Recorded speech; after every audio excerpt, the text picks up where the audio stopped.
এটা আমার বাড়ি, আমার মর্জিতে চলতে হবে। মা, এই বাড়িতে তো আমারও সমান অধিকার আছে। সমান অধিকার যতই থাকুক, তুই ঘরের একটা কোণে বসে থাকবি। আগে আমার অধিকার, তারপর তোর। মা, আপনি আমার সঙ্গে এইরকম ব্যবহার কেন করছেন? এরকম ব্যবহার করবো না তো কি করবো? সবসময় পয়সা পয়সা পয়সা পয়সা। কোথায় পয়সা পাবো আমি? তাই তোকে পয়সা দেবো দিন রাত? বেশ, ঠিক আছে, আপনি আমাকে এইভাবে মারবেন, এইভাবে অপমান করবেন, এটা কি আমি সহ্য করবো? আমি এরও একটা হেস্ত নেস্ত করেই ছাড়বো। আমারও তো একটা মান সম্মান আছে। তোর যা করার কর গা বাপু, আমি তোর জন্য অত খরচা করতে পারবো না। বেশ, ঠিক আছে।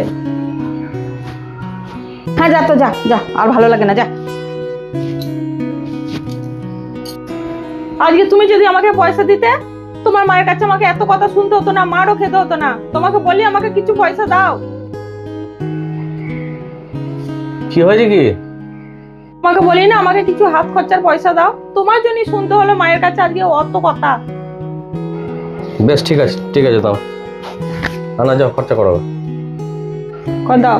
তুমি যদি আমাকে এই পয়সাটা আগে দিয়ে দিতে, তাহলে তো আমার এই সমস্যা হতো না। ঠিক আছে।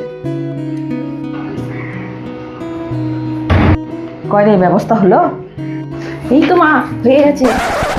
হ্যাঁ, যা পয়সা পেলি ভালোই পেলাম। চ বাজার দিয়ে দুজনায়।